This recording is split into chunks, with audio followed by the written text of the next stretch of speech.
تو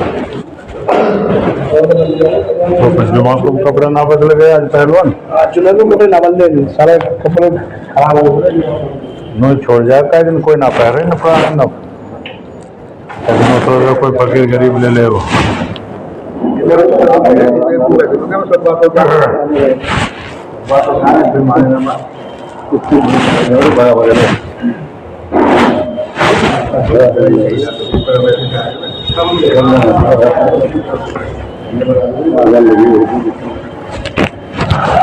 نحمده ونصلي على رسوله الكريم اما بعد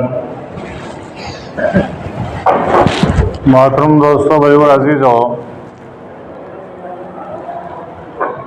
ایک عربی مقولہ ہے کما تدین تدان، جیسا آدمی کرے گا ویسا بھرے گا، اور اس کی بہت سی مثالیں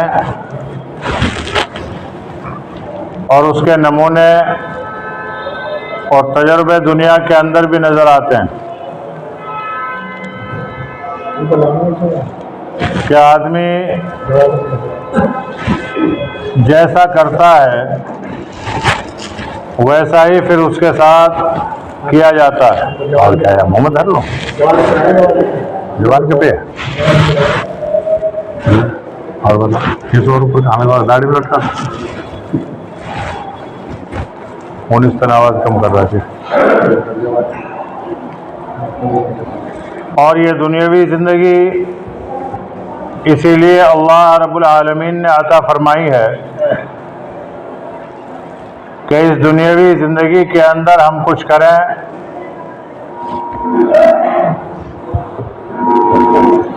اور پھر مرنے کے بعد اس زندگی کے اندر جو کچھ کیا ہے اس کی جزا یا سزا اللہ رب العالمین ہمیں عطا فرمائے، کیونکہ عمل کے کرنے کے بعد یا تو جزا ملتی ہے یا سزا ملتی ہے۔ اگر عمل اچھا ہے تو اس کا جو بدلہ ہے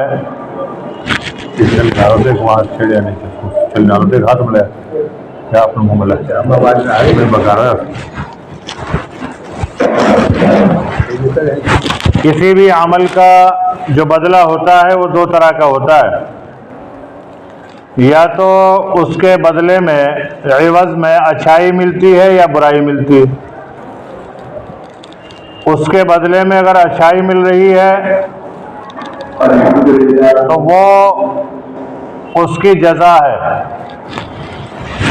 اور اگر اس عمل کے بدلے میں برائی مل رہی ہے، عذاب مل رہا ہے، تو وہ اس کی سزا ہے۔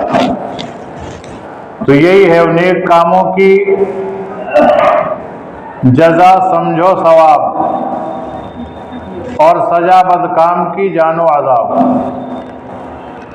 تو سزا اور جزا یہ دو چیزیں ہیں، یہ عمل کے تکمیل پر اللہ رب العالمین عطا فرماتا ہے۔ دنیا میں اس کے بہت سے تجربات ہیں۔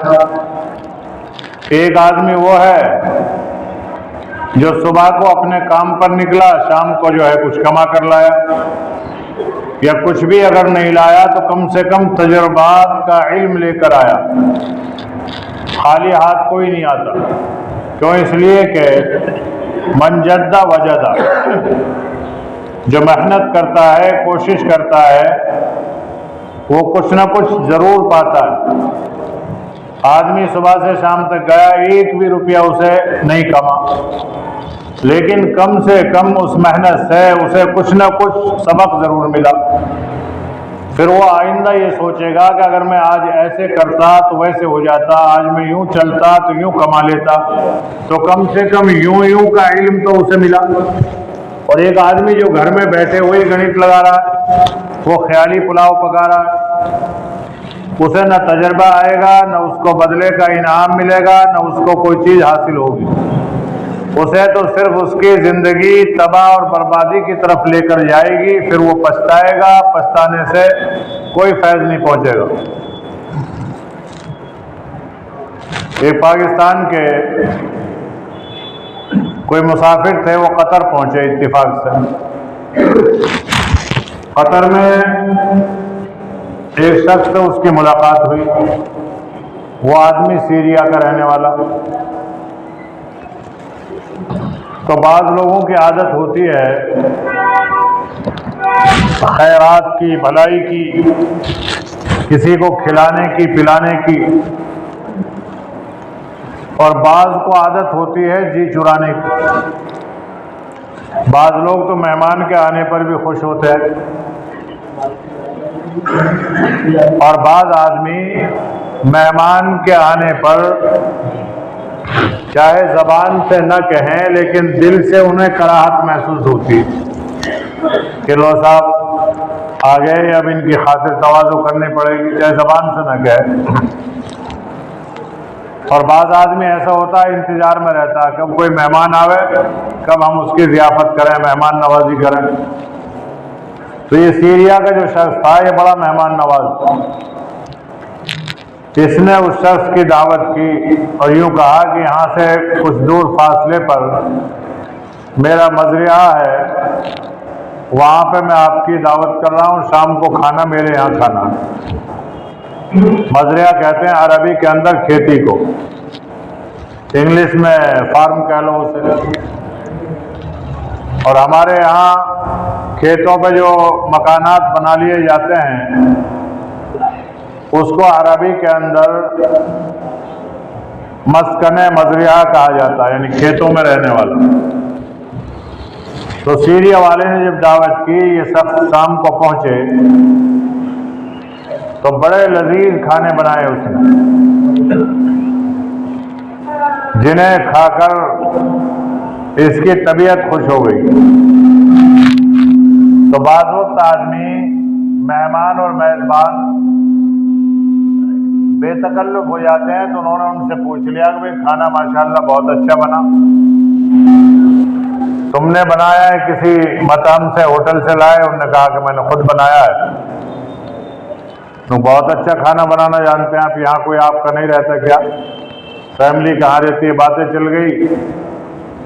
انہوں نے پھر اپنی کارگزاری سنائی اپنی زندگی کی، سیریا والے نے،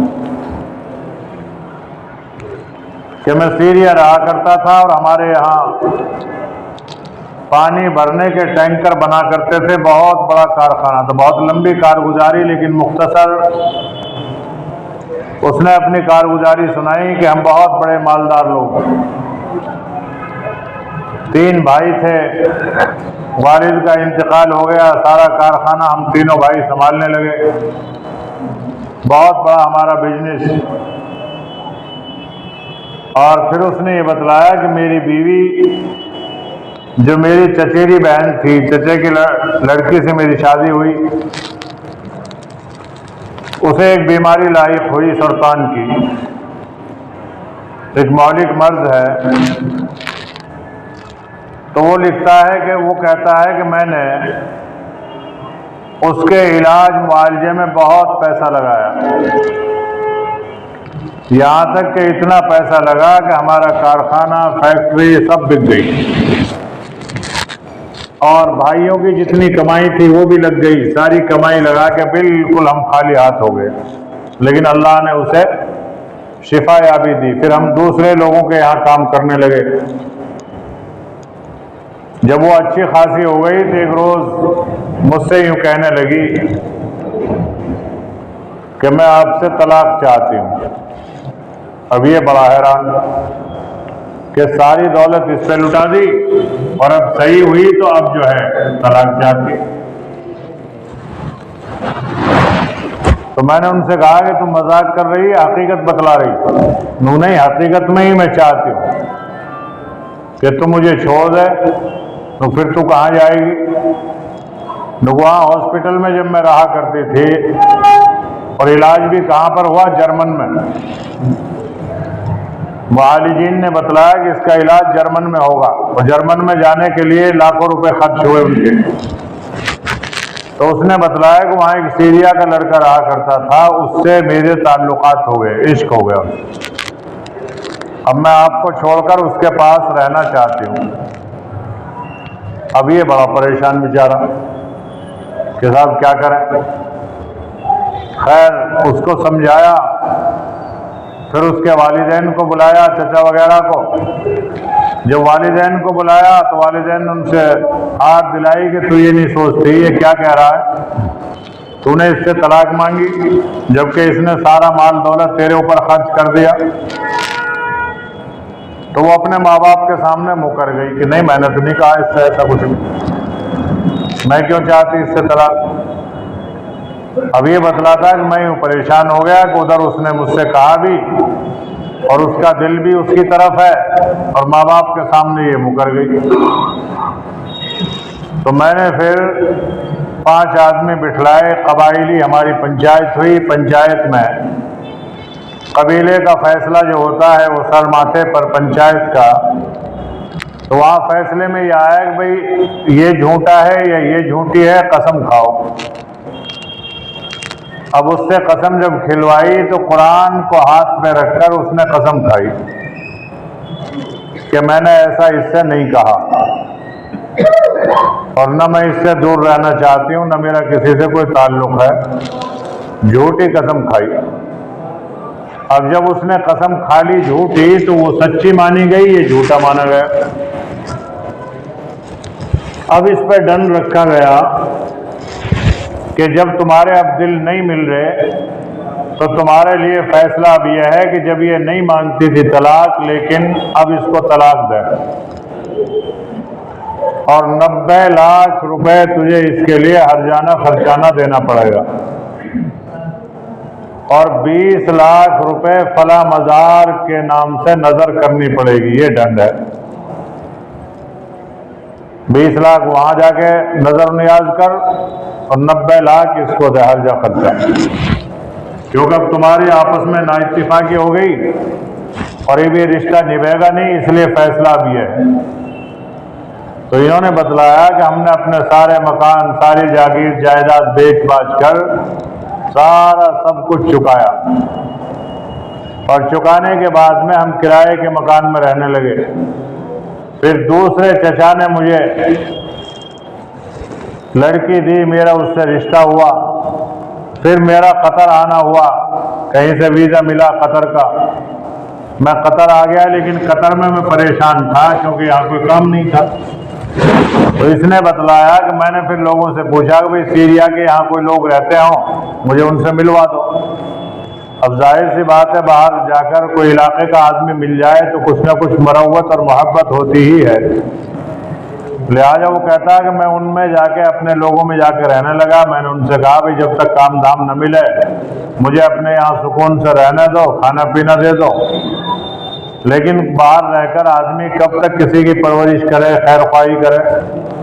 ایسی ذات تو اللہ ہی کی ہے کہ اللہ رب العالمین اپنے بندوں کو ہر جگہ، ہر وقت، ہر حال میں کھلاتا ہے، پلاتا ہے اور پالتا ہے.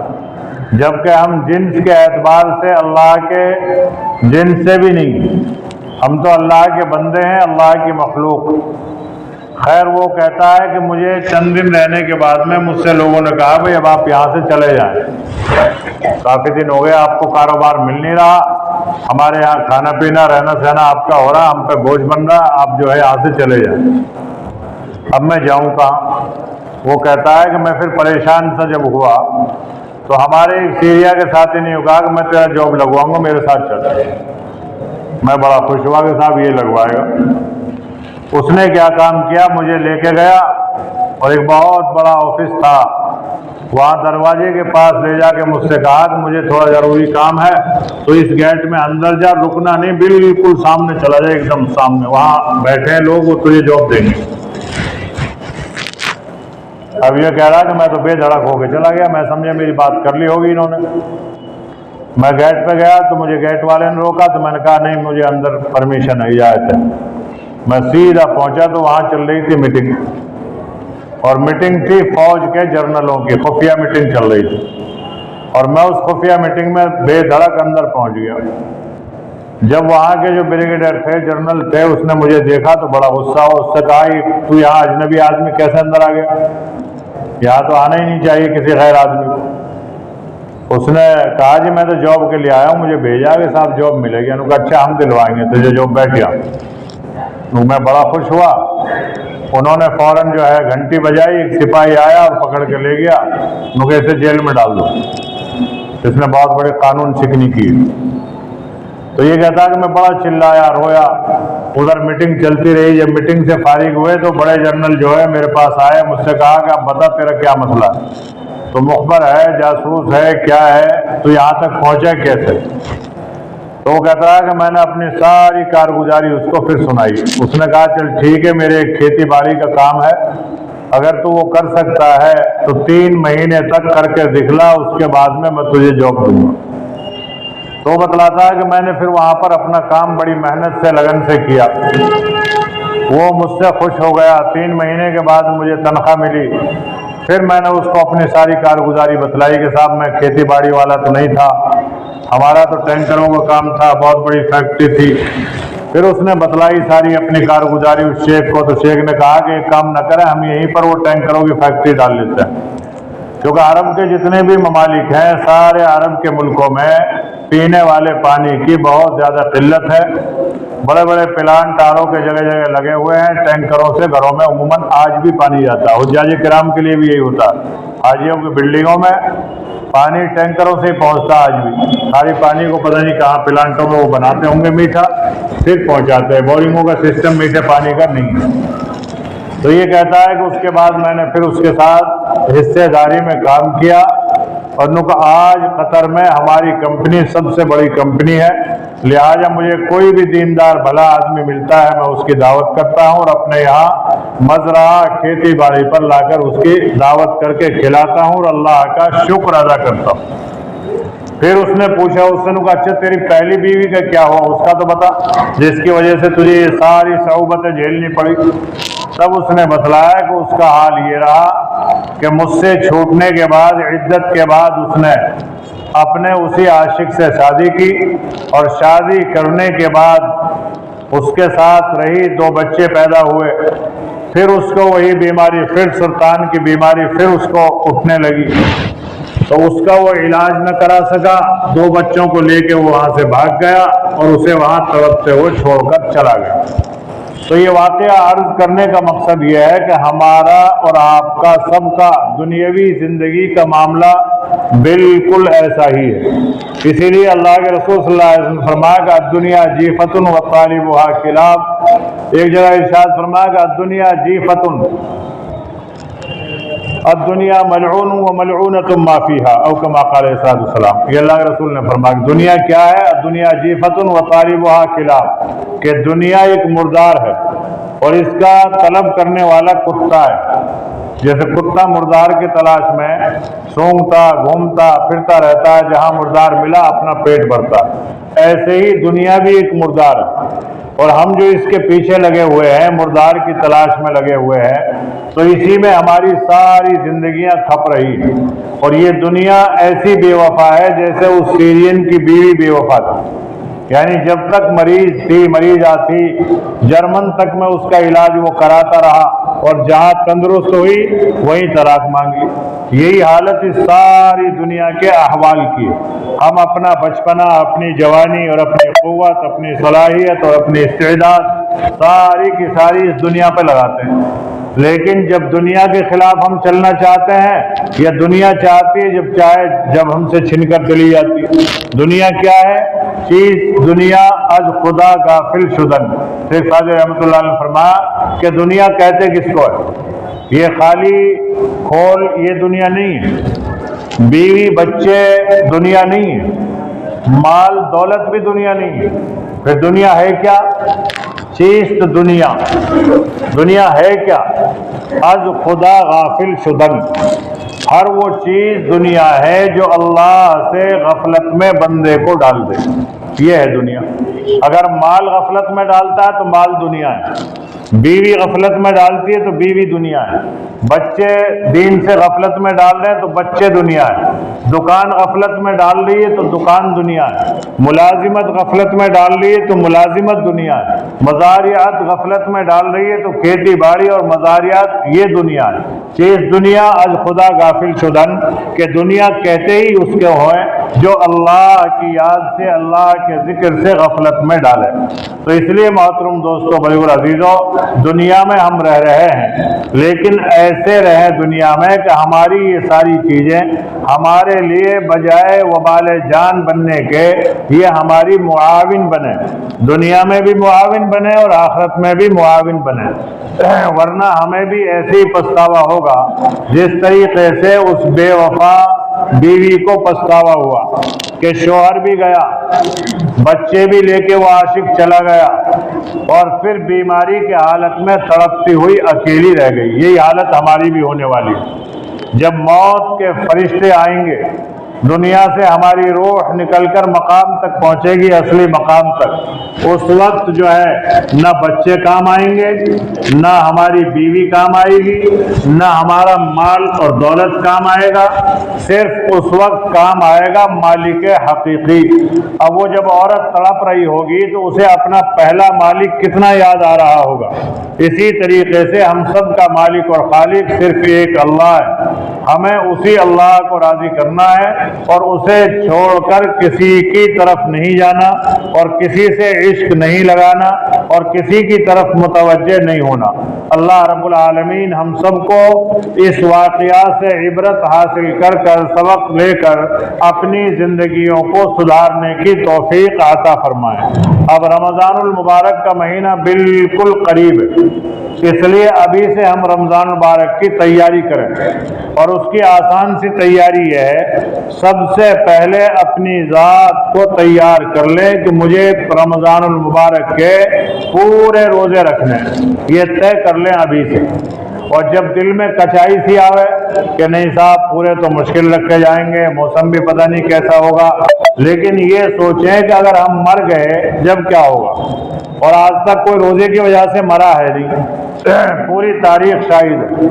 جب سے کتب علیکم الصیام کما کتب علی الذین من قبلکم یہ آیت شریفہ نازل ہوئی ہے، اس وقت سے آج تک کی تاریخ میں کہیں ایسا نہیں ملتا کہ کسی مومن نے روزہ رکھا اور روزہ رکھنے کی وجہ سے وہ مر گیا ہو، بلکہ روزہ رکھنے سے آدمی بچتا ہے، روزہ رکھنے کی وجہ سے صحت بنتی ہے، روزہ رکھنے کی وجہ سے ایمان قوی ہوتا ہے، روزہ رکھنے کی وجہ سے گھر کے اندر برکات، خیر، انوارات کا نزول ہوتا ہے۔